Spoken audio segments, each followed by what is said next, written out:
स्वागत है आपका 4वीं क्लासेस में। आज हम पढ़ेंगे वाक्य और वाक्य के प्रकार।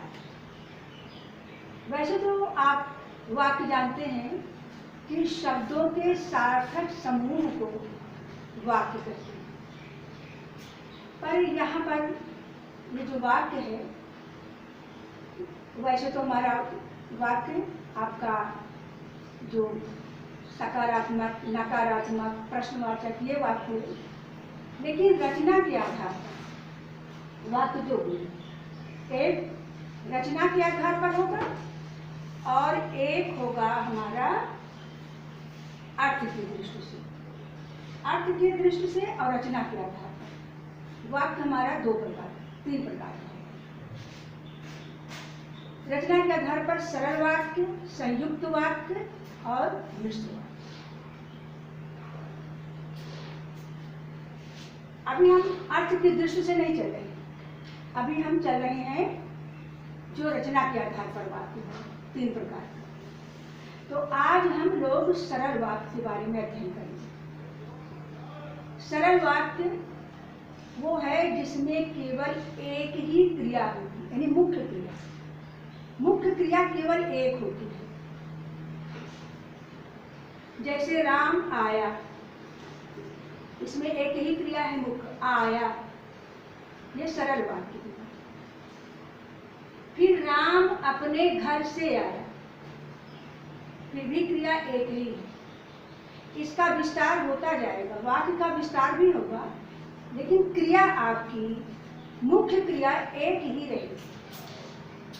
कल राम शाम 4 बजे रोता चिल्लाता अपने घर से आया।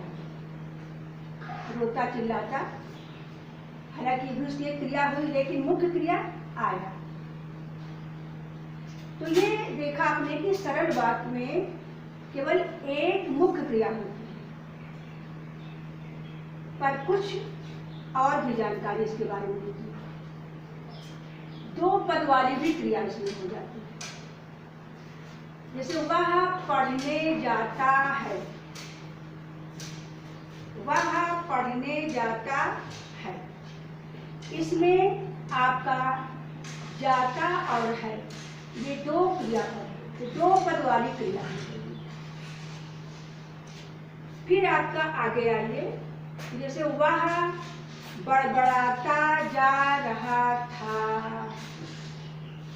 बड़बड़ाता जा रहा था, तो था थी थे भी आपका क्रिया में आ जाता है और है भी आपका क्रिया में आता है। तो ये आपका 3 पद वाली क्रिया हो गई। फिर उन्होंने हद पार कर दी होगी, पार कर दी होगी। अब इसमें 4 पद हो गए।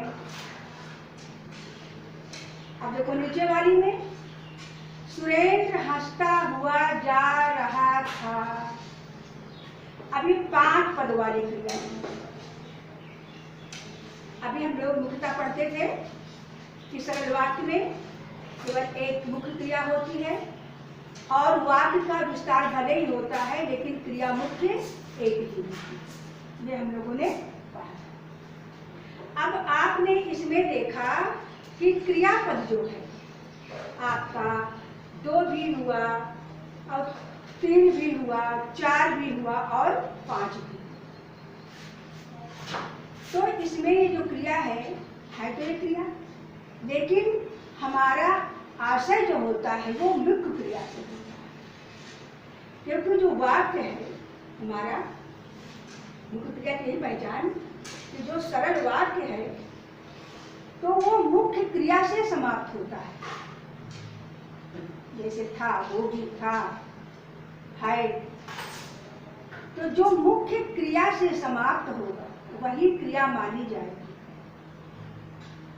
और वही एक क्रिया ही मानी जाएगी। उसके पहले जैसे देखिए नीचे वाले में देखिए, वह नाच कर मुस्कुरा कर सबका मन मोह लेता है। तो अब देखा आपने इस वाक्य में मोह लेता है, इस क्रिया के बिना अगर नाच कर, मुस्कुरा कर, गा कर इतना लिखते चले जाएं, तो ये वाक्य पूर्ण नहीं हो सकता। वाक्य मुख्य क्रिया के बिना पूरा नहीं। तो ये मोह लेता है, ये आपका क्रिया है, इसने पूरा कर दिया, इसका इसका इसका, क्योंकि नाच कर मुस्कुरा कर ये सब आपकी पूर्वकालिक क्रियाएं होंगी। पहले नाच लिया, मुस्कुरा लिया, गा लिया, खा लिया, सो लिया, उसके बाद फिर मोह लेता है। तो ये मुख्य क्रिया में आएंगे, इसका ध्यान रखना। ये मैंने कुछ उदाहरण दिए ताकि आप इससे भी अवगत रहें कि क्रिया केवल एक ही आती है। मुख्य क्रिया केवल एक ही होगा तो वो हमारा सरल वाक्य होगा। भले ही क्रिया का विस्तार होता जाए, जैसे वो अपने घर से आया, क्रिया एक, कल राम शाम 4 बजे रोता चिल्लाता अपने घर से आया, तो इस वाक्य का विस्तार तो हुआ पर क्रिया एक। पर आपके 2 पद, 3 पद, 4 पद, 5 पद वाले भी क्रिया इसमें लगते हैं। पर माना कौन सा जाएगा? जब कल हम लोग संयुक्त वाक्य पढ़ेंगे तब आपको इसका भेद अधिक स्पष्ट हो जाएगा। तो इसमें ये पूर्वकालिक क्रियाएं हैं, इसलिए हमारा जो मुख्य कार्य है, हमारी जो मुख्य क्रिया है, वो अंत में वाक्य के लग करके उस वाक्य को पूरा करती है। जब तक हम उस क्रिया को नहीं लगाते वाक्य पूर्ण नहीं होता है। और इसीलिए उसी को हम जिससे पूर्ण हुआ, भाई कोई काम करने वाले हैं, कुछ शुरू कर दिए, कुछ बीच में छोड़ दिए, लेकिन जो व्यक्ति उस कार्य को पूरा कर देता है उसका ही नाम आता है कहते भाई उसने उस कार्य को पूरा किया, फला ने इस काम को पूरा किया। बाकी तो शुरू किए, कोई बीच में चला गया, कोई पहले चला गया, कहते हैं ना। तो ऐसे ही ये सारी जो क्रिया है ये सब ये पहले वाले हैं, समझ लीजिए एक तरह से, बीच वाले हैं, पहले वाले। तो लेकिन जो मुख्य क्रियाएं हैं इन्होंने इस वाक्य को पूरा किया, इसके अर्थ को, इसके आशय को स्पष्ट किया। तो इसलिए आप समझ लीजिए कि सरल वाक्य जो है केवल एक ही क्रिया नहीं बल्कि 2, 3, 4 पद वाली क्रियाएं भी होंगी, लेकिन यहाँ पर मुख्य क्रिया आया। ऐसे ही इनमें भी मुख्य क्रिया था, होगी, है, इनसे वाक्य आपका पूरा हो रहा है। तो ये आज हमने केवल सरल वाक्य का ही अध्ययन किया, क्योंकि इसके साथ संयुक्त वाक्य मैंने नहीं मिलाया, यहाँ संभव भी नहीं होता। अब आपको ये समझ में अच्छे से आ गया होगा। पहले मैं वाक्यांतरण देने जा रही थी, पर मैंने सोचा कि जब तक वाक्य का सही अध्ययन नहीं हो जाता तब तक वाक्यांतरण का कोई मतलब नहीं होता। हम वाक्यांतरण नहीं कर पाए। पहले हम वाक्य तो पहचाने कि सरल कौन सा है, संयुक्त कौन सा है और मिश्र वाक्य कौन सा है। तो रचना के आधार पर ये जो तीनों वाक्य हैं इनका बहुत महत्व है। और आपकी परीक्षा ऐसी कोई परीक्षा नहीं जिसमें न पूछी जाए। अब इतनी गहराई जब परीक्षा आती है तभी पढ़ते हैं, उसके पहले तो उसका अध्ययन करते नहीं, चलते फिरते कर लिया, परीक्षा में किसी तरह पास हो गया, छोड़ दिया, लेकिन अध्ययन तो बाद में करना ही पड़ता है। तो ठीक है, अब क्रिया हम यही पे इसको समाप्त करते हैं।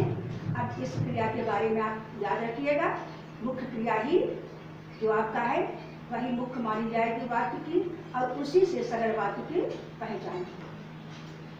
कल हम फिर मिलते हैं अगले वीडियो में। आप सबको बहुत बहुत धन्यवाद। तब तक आप प्रसन्न रहिए, खुश रहिए, पढ़ते रहिए और अपनी तैयारी करते रहिए। और एक बात देखिए, हमें फिर रोज याद दिलाना पड़ता है कि आप सब्सक्राइब, लाइक और शेयर करना भी नहीं भूलिएगा। ठीक है, तो आज इतना ही, कल हम फिर